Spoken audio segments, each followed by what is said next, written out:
So here we are, podcast at Ducks Deck Go Cold Feet, number 5 with James Winslow, professional race car driver. You've probably done a lot of things, which hopefully we'll hear about today.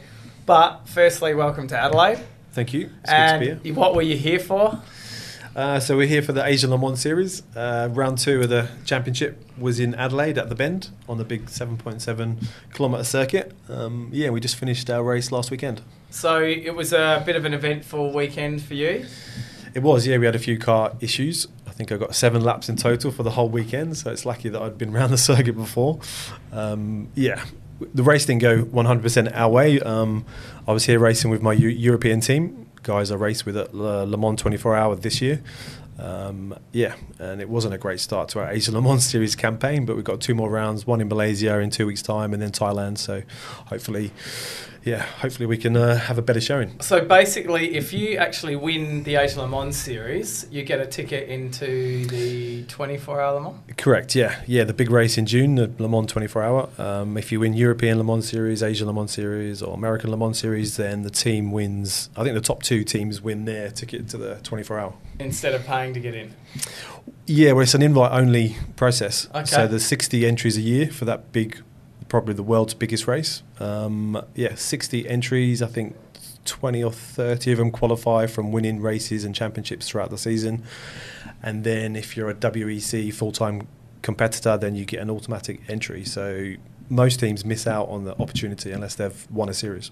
Okay, so it's a lot more to it, and it's amazing that actually chose the Bend to come to for the first time outside of Asia. Yeah, it was fantastic to come to Australia, as you say, the first time outside of Asia. All the European teams travelled all the way from Europe to Australia, which is obviously double the distance to most of the circuits they go to for Asia Le Mans Series. But I think everyone really enjoyed it.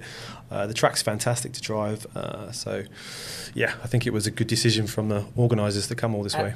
And it was fair to say, I spoke to a few of the drivers. Everyone seemed very impressed with the drivers loved it. Yeah, you've got Formula 1 drivers, Le Mans 24-hour race winners. Drivers from every discipline in motorsport. Gave the track a big praise. They really enjoyed it. Yeah, and it was actually a pretty good event. It was good to go out and had reasonably good weather considering the weather that we have had. So we've either been burning or fires, or we've actually been raining. So no rain here at the moment. We've had just small bits of rain, but... Well, it rained on the Friday briefly. We missed one of the FP1 sessions for rain, but at least it wasn't 45 degrees. I think it was like 25 to 30 for the rest of the weekend, so the weather was really good. So it dropped down to perfect. So I guess, I can hear an accent there. I would probably want to go back to whereabouts were you born?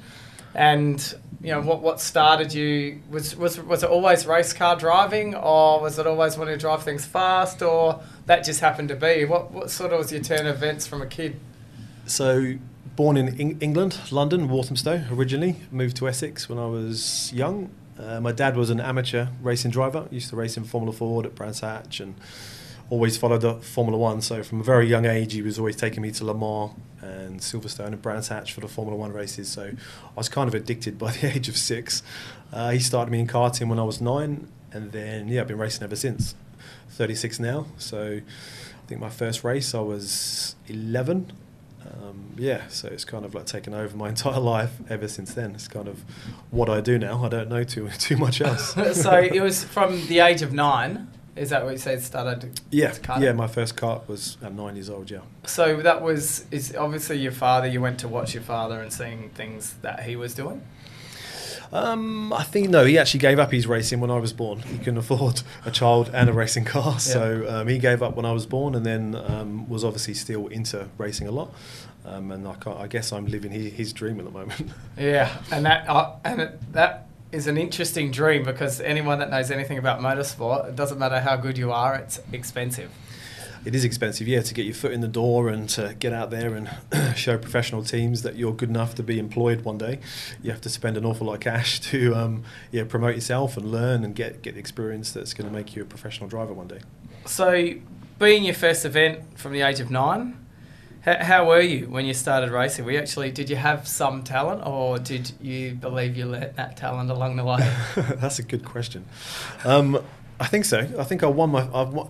In England, they have like your first 6 races, you're classed as like a P plate here, a black plate. over there. So I won my first race. I think there was only 5 people in my class, but I won the first race, got my first trophy. And I think I got an advert in an article in the local paper. So it's kind of from that very first race win. That very first race was where it all started, and you kind of get addicted to the success. Yeah. And then you keep pushing for more and more. And then when karting ran out, wasn't 100% sure how I was going to move into cars. But managed to find a local sponsor from a local pizza company, which helped. Pizza bar. A pizza, yeah. And so what age were you then? I was 17. First race was in 16. Picked up my sponsor when I was 17 when I got my driving license, and I became the local pizza delivery boy, sponsored on my race car by the pizza company, and delivering the pizzas. Are you serious? What was the pizza place called? It was called Mama Dale's Pizzas in Whittam, Essex. That's classic. So you actually were delivering pizzas. Yep. And then scored a sponsorship for your actual... What car was that back then? I was back in Formula Ford, so I started racing at the Silverstone Racing School, which I then went on to work at. I won the championship in 2000. And you start to see the drivers that you were at the race school with, and some went on to be world champions and Formula 1 drivers. So, it was a good schooling, and it was... it was good to get that first sponsor off the ground, the pizza company that helped me make it all happen.